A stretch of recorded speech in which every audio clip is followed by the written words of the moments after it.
Good morning and welcome to City Talk. It's a weekly program and podcast produced by the City of Waco and presented by this radio station as a public service to educate and inform you about the operations and work of the City of Waco. During the next half hour, we hope to bring you some interesting conversation with our city staff and community partners whose goal to make Waco an enviable and a safe place to live and work. I'm Larry Holsey, Director of Municipal Information for the city, and I'll be host for this program. Today, I'd like to welcome again, an honor to have our Mayor Kyle Deaver, with us. Thank you, Larry. And joining us also is our Director of Housing Community Development and over our Code Enforcement Department, Galen Price. And Galen, I'm glad to have you here. Thank you, Larry. Well, during the next 30 minutes, we're going to talk about a lot of things that I think everybody's been interested in. A lot of things have happened since the last time we were here. Mayor, last Friday we were here. Here's we're recording this on Friday again. Here we are on, what is this, May the 27th, a week later. And first of all, I have to say, how's the new grandbaby that you introduced us to and told us about? She's great. She's doing wonderful, and we've also got she's got a cousin that's about 4 weeks older than she is. Really? So we got two little ones right now that are running around, or they're not running around, getting carried around, but they're doing great. Thanks. Well, super. Well, I know that was exciting news that you kind of broke to us last week when we did that. So life does go on. It does. In the Deaver family and all across. And, sure. and we want our citizens to know that's the same thing, too. We want to celebrate and have everybody enjoy time with family when we're confined, maybe during the shelter in place. Absolutely. Okay. Since we talked last time, one of the things that's happened is you made a declaration of that ended up being shelter in place. First of all, tell everybody about the word shelter in place, and that's confusing, and what it really means. Yeah, shelter in place is a technical term. What we really mean is you should stay at home to the maximum extent that you can, and only get out to do essential things. And our order sort of lays out a lot of what those essential things are. And I know we'll talk about those. Yeah. Well, exactly right. And there is a differentiation between essential and non-essential. Sure. And so I know Galen will probably bring this into some of the questions and stuff we'll talk about in a minute, but kind of name a few of the essential things and maybe non-essential things. And that's been some of the interpretation, and we're going to go through some of the questions. Well, I think people just need to ask themselves, first of all, is this something that I really need to be doing? Not just something I want to do. Is this something I need to be doing? Things like going to the grocery store to buy groceries for you and your family, going to the pharmacy, going to the bank if you need currency, although so many of those things now can be done online and in other ways. But they don't include going out to shop for new shoes or a new dress. I mean, we just, those kinds of things are not essential right now. You can get through the next short period of time, and we hope this will be a relatively short period of time. Yeah. You know, I think it could be 3 or 4 weeks at least. I'm hoping it won't be more than that, but we don't know yet. Yeah. Well, the bottom line is what's known as social distancing, and we've all heard that. And that's basically keeping a distance of at least 6 feet. Right. No less than that. I mean, certainly larger is even greater. So social distancing, that even includes your family arrangement, for that matter. Somebody is going out into the world and doing these essential shopping things and what we're talking about. They could be bringing things into your home, so that we need to still include that anyway as a potential. Well, we're not asking people to keep 6 feet away from all their family members that live in the same home together. Okay. I think that's we don't think that's necessary. It probably would be better from a pure COVID-19 standpoint, but certainly not good for people's emotional health and mental health. And so we think if we can keep people's family groups together, and then just be very careful when you go out into the public if you have to do something like go to the grocery store. It's something you touched on at the very final part of our press conference when you announced this, as you were just saying this is a great opportunity for families to get to know each other better maybe and really talk and let the kids, learn about the way the parents did when they were their age, or the grandparents. Talk a little bit about that. Sure. Well, I mean, how many of us wish for more time at home with our families? I mean, and this is that opportunity for a lot of people that are in non-essential businesses. Some people are working from home. And so obviously they're working during the day or some part of the day, but they've got time with their families that they wouldn't otherwise have. And so I just hope people will take this time to try to do some creative things that you would always wishing you had time for. Well, you've had to make the hard decision with a lot of good input from a lot of people. First of all, of course, we get the directive from the president down to the governor and things like that. So the declaration that you made earlier this week was a hard one to make because it does impact lives. But the bottom line is we know collectively across the country this is the only way to get rid of this virus. Yeah, that's right, Larry. And that decision was made based on conversations with local health leaders, with our Waco-McLennan County Health District director, and the health district, the health authority there, Dr. Werner, who is the health authority there. And we certainly took into consideration the economic consequences of it. We believe that by doing the shelter in place for a limited period of time, we can help our economy get back on its feet quicker than if we let it drag out. And if we let our hospital systems become overwhelmed, we've got a complete disaster on our hands. So that's really what this is trying to avoid. It's trying to slow the spread so that our hospital systems and our medical providers can get ready and can treat the patients in an orderly fashion when they come in. Absolutely.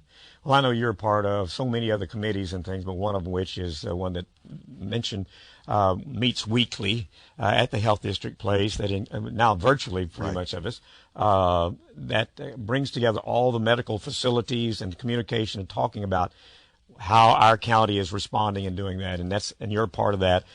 As you are about other things too. So I just really wish the citizens could really know the absolute overwhelming amount of time you're spending, and so many other people are too, but to give this, and this is a non-paid job and this is a volunteer position, but I just want to tell you on behalf of the citizens that you're doing an amazing job making those tough decisions and bringing the county to what we're doing today. Well, thank you, Larry. I appreciate that, but you're right. There are a lot of people that are working lots of extra hours on this, including city staff, including the people at the county, including especially the medical providers. I mean, they are out there on the front line. They're exposed to this, and they are doing their very best to keep us well. Absolutely. Well, I want to tell everybody the fact that we have now just launched a brand new website that I think will answer every question you'd ever want to know because it's got it on there. It's called covidwaco.com. Very simple. Go to that website, covidwaco.com. And part of that, it's got all kind of information, but part of that is we have collected, as of this recording time, we have 92 frequently asked questions. These are questions that have come into the city, to the health district, to all agencies. And this is what I want to bring in now, Galen Price, who is our director of our Housing and Community Development, actually incorporates our Code Enforcement Department, who is I'm going to say the investigative and enforcement leg of this issue, because it's a Class C misdemeanor to violate the rules that are outlined in the order that was given by the mayor this past week. And you've received a whole bunch of those, and every one that you get, we post to the website with an answer. So with 92 answers, I'm going to kind of summarize, they're divided in, we have like 31 questions currently about shelter in place, defining that. There's 35 questions being answered on our website based on business, employment, and government messages. 6 about travel. There's things about homeless and other things. Give us some highlights of some of the ones you feel like have really people are bringing to your attention and you're answering, saying this is what is and isn't part of the order.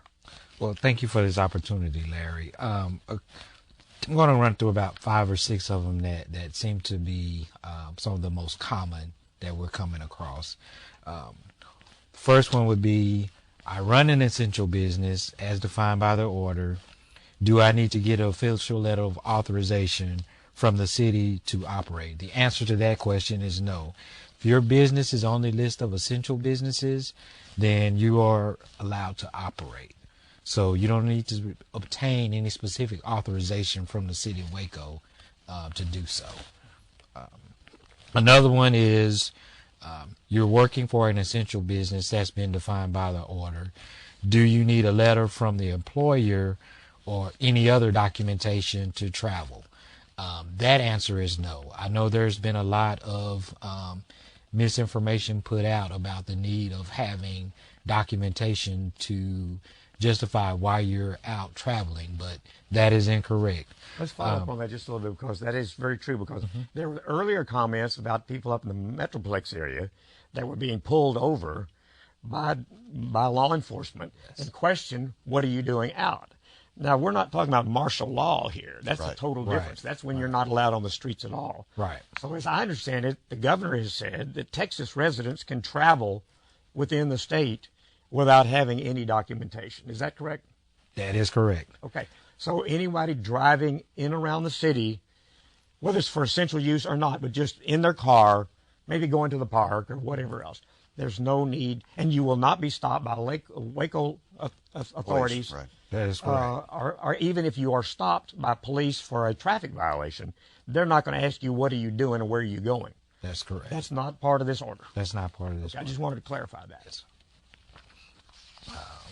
See, another asked question is, can you still order things online and have them delivered to your residence? The answer to that is yes. Businesses that deliver goods or services directly to residences are considered essential businesses, and they can continue to operate. Okay.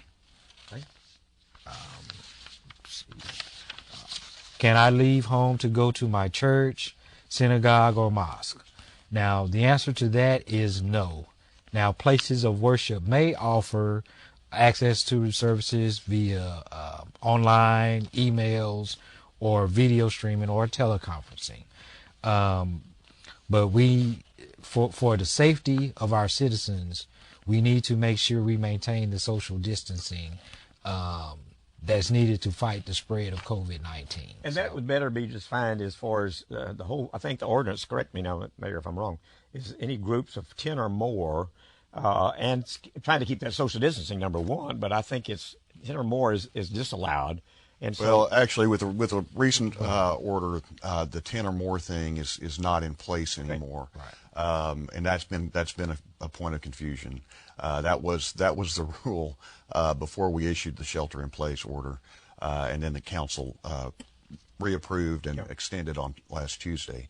It's now just, are you an essential business? If you're not, then you should be staying home. And if you are an essential business, you still have to maintain that social distancing measure within the business. Good. Well, thanks for that. I was a little confused on that too. That's not surprising. Everybody is. Do you have any more? Just a couple of more. As far as going to a restaurant, cafe, coffee shop, tea shop, any food service location, you can go to those locations, but only to pick up food.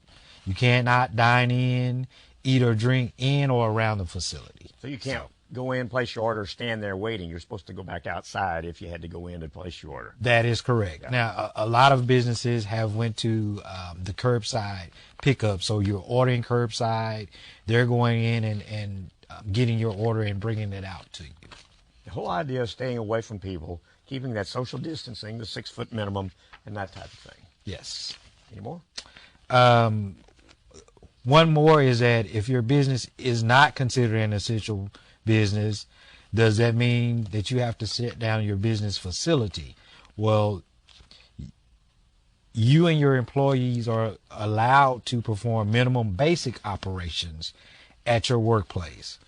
And as long as your employees maintain the 6 feet distance between one another to the greatest extent feasible, then you're okay to operate just with your employees. So minimum basic operations are things like, if you've got live plants as inventory, you could send somebody in to water the plants. That is correct. But it's a very minimal thing just to try to preserve people's inventory and that kind of thing. I'm glad you brought up the plant part of it, because that's been a little bit of differentiation there. Early on, some of the questions were asked about yard care people, yard maintenance. Can my yard maintenance people come and mow? The answer to that is yes. Yes. But they can't plant flowers to beautify, because that... Well, actually, we made a slight adjustment to that one yesterday. I mean, some of these things are having to evolve, and we're trying to be as consistent as we can. But we actually yesterday made the determination that landscaping is really part of construction. Falls in with construction, and so we are allowing construction, or allowing landscaping. So these are confusing times. We've never been through anything like this before, and so we're trying to be as consistent as we can, but we're also trying to be as smart as we can about it. Well, based on that, I want to compliment our citizens, first of all, Yes. for checking and being vigilant and wanting to abide by the rules, and not just randomly doing it and then possibly facing a citation or whatever else. And I will also say the fact that it's not the goal of the city to issue citations. Right. Our goal is to get everybody to be in compliance, everybody to work together. That's the only way we're going to solve this whole thing, is if we all do our shelter in place, we social distance, and we do all those things we're talking about in this program. And the whole ordinance is to make that happen. So, but of course, my answer on the planting flowers: get out and do it yourself. Right. Enjoy the fresh air. If you just joined us, we're visiting with our mayor, Kyle Deaver, and Galen Price, who is our director of our housing and community development, as well as our code enforcement division. And we're talking about a lot of the different questions and things that have. And I want to reiterate the fact that if you have a question, first of all, go to our website, which is covidwaco.com, and you will find right now posted 92 frequently asked questions by others, and that Galen has helped us go through and has answered personally to a lot of times. And if you have questions that are not covered there, you can go to the website, or you can call you and tell them how to contact you. Yes, we can be contacted at the phone number is 254-750-5970. 5970. Yes, and we have several staff manning the phones that are there and available to answer questions that you may have in regards to the emergency order. So. Okay. So as I'm going back to what I was saying, thank you for being vigilant and wanting to know the answers. The questions can be answered if it's not covered here, because the mayor just told us a few minor changes, and we always want to do the right thing. That's the main thing about anything we do in city government. We want to do the right thing. Right. And the main right thing is protecting ourselves and your family. And Yeah. that's what the goal Larry, is. I've heard this described as a social contract, and that really what it is. We need to all work together to keep our distance from each other and stay home to the maximum extent possible to stay safe. And I just want to thank Galen and his team, and the assistance he had from our attorney, David Shaw. Yes. How many questions did y'all field the first day? We fielded about over 750 phone calls. That's amazing. And on the first plus day. all the emails that Plus in addition to emails. Yeah, that's just It is incredible amazing. work by that team. And That is amazing. yeah, It certainly is. yeah. And just for our reference, how many citations have you actually issued because of non-compliance? To date, we have issued a total of 4 citations. 4 citations. For non-compliance. That was done, I think, more than a week or more ago. Yes, So that that was would indicate- actually, those citations were issued under the previous order. So as of the shelter in place order, we have not had to issue a citation to date. So I would definitely love to thank the citizens for their diligence and their efforts to help us maintain the orders that we have established. Well, changing goals just a little bit here. I want to tell everybody that you've, of course, been meeting with the faith-based community. I think you had a conference call with them, and you've also worked with other cities and counties. Kind of give us a real quick summary of what came from that and what the purpose of that. Well, our call with the faith-based community was to help them understand why we were doing what we were doing, and what they could do to help us keep everyone safe. And I was just overwhelmed with how interested they were in helping. Not surprising at all, but it's always so gratifying to see the kind of work that our faith-based leaders do all the time. And they are trusted leaders in the community, and so it's really important that people hear from them. The other cities and counties that we've been working with have been really helpful. I think we are all helping each other think through these things. We were, I think, the first city in Texas that issued the shelter in place. Dallas County had issued the night before, but many other cities and counties have since done that. And that's really good because And they've actually copied pretty much. They copied the order that our city attorney Jennifer Ritchie put together, Which is a compliment in a way. It absolutely is. And a It was dark good thing work. we're dealing with, but it was good work. And none of these orders are perfect. They're having to be done very hastily, but that's what leads to this work that Galen and David and others have been doing, trying to interpret and get it out there. But it's really important that all these other cities and counties have done that, because we need a wide geographic area to prevent this spread. And so I hope that what we have done will be enough to keep our hospital systems from being overwhelmed, and that we can lift it as soon as we see that it's becoming safe. One of the quick statements I've heard all the time, and I want to clarify, we've all heard about flattening the curve. Sure. Can you quickly describe that? I know you're not the medical person. Yeah, no, I'm not the medical person, but I've had a lot of them talking to me lately. Yeah. And so the issue with COVID, like any other disease that is communicable, is that it spreads geometrically. And so, if I get infected, I am likely to give it to 6 people. Each of them is likely to give it to 6 people. And so it starts spreading very quickly. It's slow at first, and then it just takes off up this curve. If we can maintain our social distance and slow that spread, we can flatten the curve out to a point that the number of cases that the hospitals are having to deal with is within their capacity of hospital beds, ventilators, ICU rooms, and those kind of things. And that spread won't happen. Right, for that coming year. Absolutely. Let's shift, because you got your shirt on, Yeah. about the Census 2020. Critical thing, because happening this Wednesday, April the 1st, is where the drop dead, as you want to call it, that's where the count is determined. Talk about the census. Yeah, so it's really, really important that you reply to the census, and this is a great time to do it while you're home and you have time on your hands. All you have to do is go to my2020census.gov or whyicountwaco.org, and you can fill out the census online. It takes less than 10 minutes. It took me about 5 minutes, because I just have 2 people at home with my family now. But there are not very many questions. There's not a question about citizenship. There is, it's just so simple. And you don't have to have the form. If you don't have the form, all you have to do is enter your address. For every person that's not counted in the census, Waco will lose $1,500 a year in resources from the federal government over the coming each year until the next census. So that's $15,000 over that 10 years for each person not counted. And we are really concerned about what COVID-19 is going to do to the census and what kind of issues are going to arise out of that, including all our college students who are right now at home who would normally be here in Waco. And so there are a lot of things that need to be considered there. But I just want to urge people to do that. The other thing is, if you don't fill out your census online, whether it's online or by mail, then the census workers have to go out and try to find you.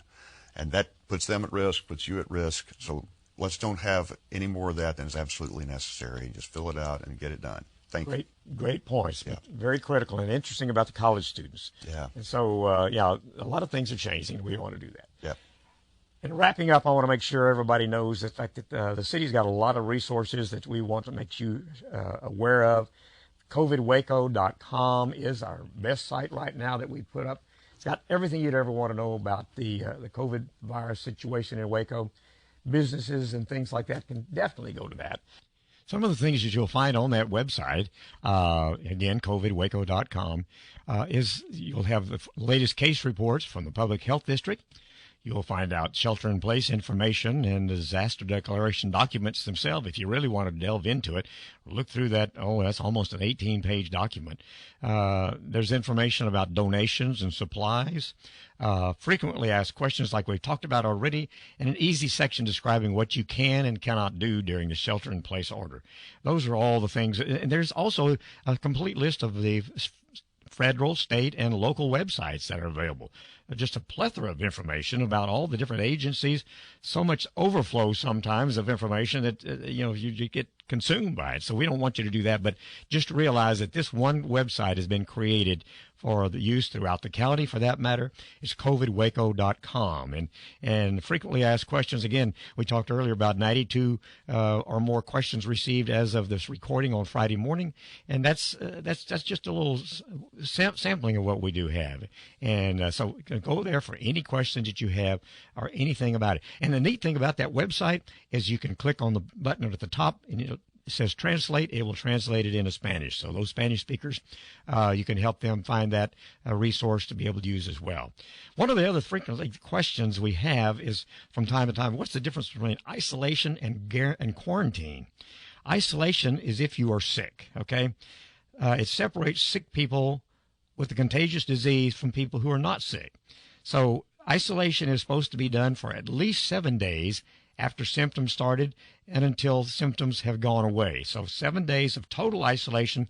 That would be in a home where a family is, for example, that, how much can they separate? You need to separate yourself completely from those people and not go in the same room. Let them be isolated for 7 days. So that's the difference with that. Now, quarantine, on the other hand, separates people and restricts them from a movement where they may be exposed to a contagious virus and disease. So, for example, for people who are not sick, but it's for people who've been exposed to it. You know you've been close to somebody that has had the virus and is exposed to it. That is something you need to quarantine yourself for at least 14 days. That means keeping away from anybody else to potentially spread it to anybody.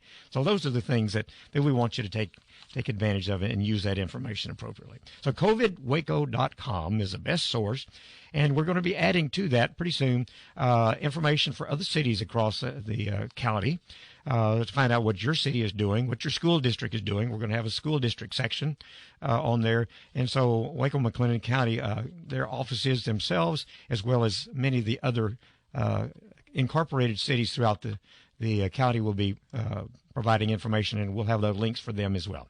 And just a few of the things that the city has been doing while city offices are closed, a lot of them.